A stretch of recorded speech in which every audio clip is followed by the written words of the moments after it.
Hello and welcome to the Halo Forge Epidemic. This is Oakley Highdef, and I'm here to bring you a review for a map that I actually made, and it's map 5 levels of terror and game type 5 levels of terror. So I'm bringing this to you guys just in time for Halloween. So it's an infection map, as you can see, and as the name implies, it involves 5 levels. Now if you take a look at the countdown in the bottom right, you can also see that it started at 5 minutes. And so that goes with the fact that there are 5 levels. You're supposed to hold out on each level for 1 minute before teleport spawns and allows you to move back.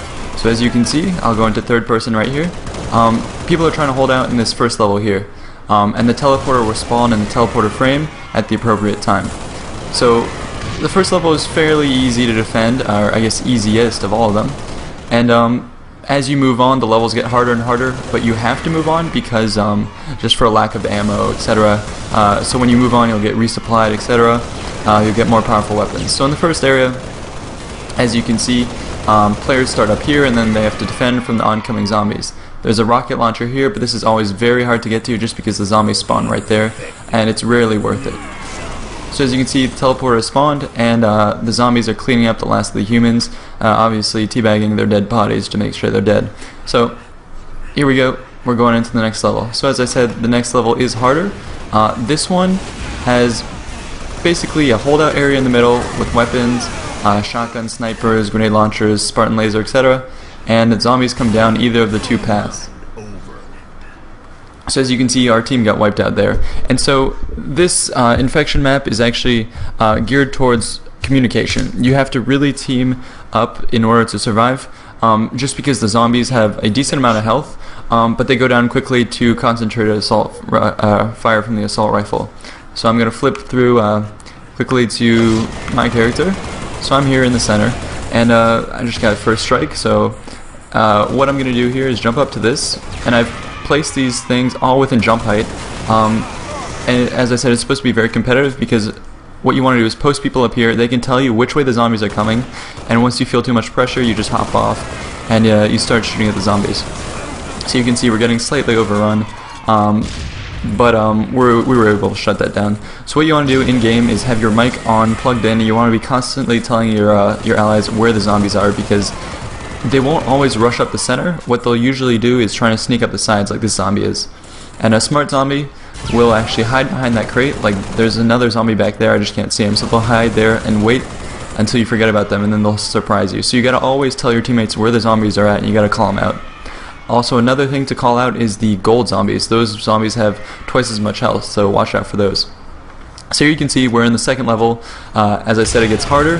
Here it's a dual hallway with a holdout area in the middle and random teleporters on either side. And there you go, I got taken out. As I said, this is a strategic map. So in the first level, callouts are basically right, left, and center.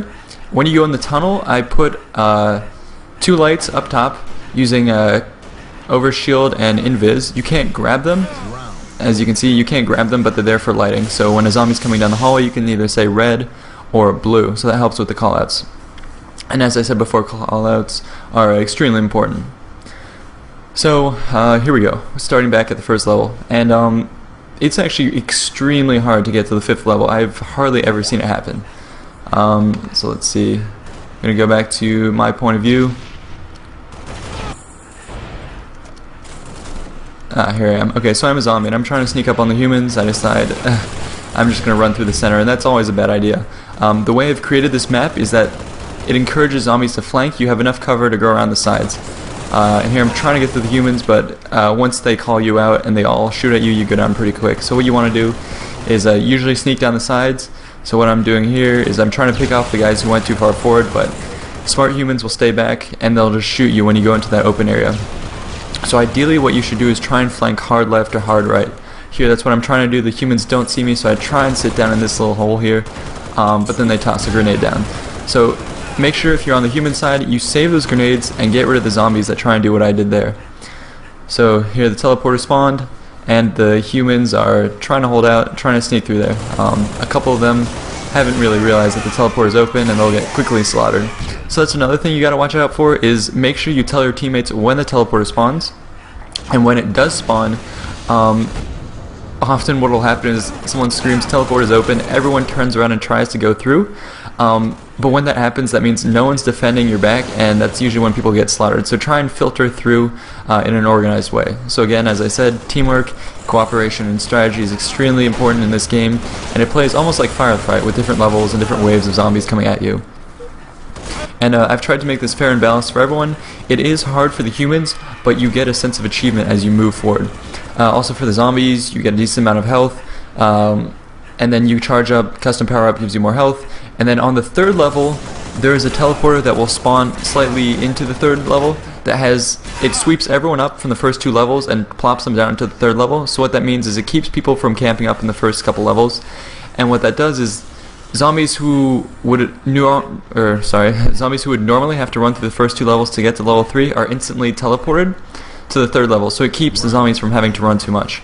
And as you can see, I just got to the 3rd level there.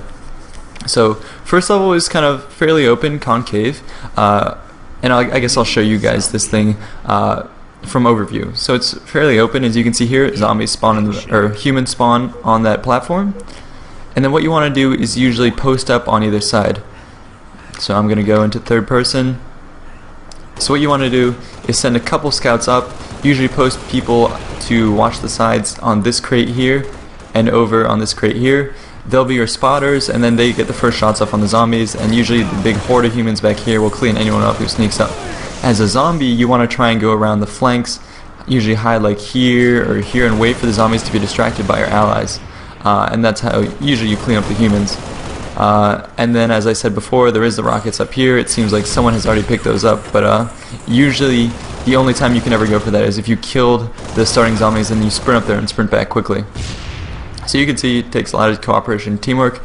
If you were to hear the active running audio from this game, you would hear everyone calling out where the zombies are, like one shot. It almost sounds like it's an MLG game or something like that. So you can see we cleared them out. Humans are retreating. We're pushing them back into the other levels. And now we're going to level 2 again. Sometimes people are just standing around, clean them up, and then you go through. So here you go, level 2.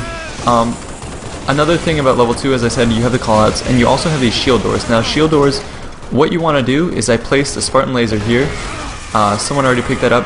The basic role of the guy with the Spartan laser is to laser through these shield doors, and what that does is it increases your line of sight, because that's key. If the zombies get up close, you don't really have enough time to react. Same with the snipers. They usually want to be picking off guys from a distance and taking out the gold armored zombie who has twice as much health. So everyone has their role, and it requires a lot of cooperation. As I've said, you'll always get campers like this guy who just sit in the teleporter and wait for it to appear so they can go to the next level. Well, let's take a look at level 3. So level 3, as I said, gets a little harder. It's symmetric. It's divided into a red and a blue side. And basically what it is you spawn here randomly on either side. You filter through these glass things up the ramp, and then the humans have to hold out on this bridge with a teleporter right here, indicated by where the camper is. And so as you can see, it's very hard to hold out. Later on in the level, there'll be ramps for the zombies to get up, and this gets progressively harder. Now, I'm not going to show you guys all the levels for this map just yet. That's up to you guys to figure it out. So I hope you guys will be able to download it, and I hope you guys all enjoy. So this is Oakley High Def with the Halo Forge Epidemic. Thanks, guys.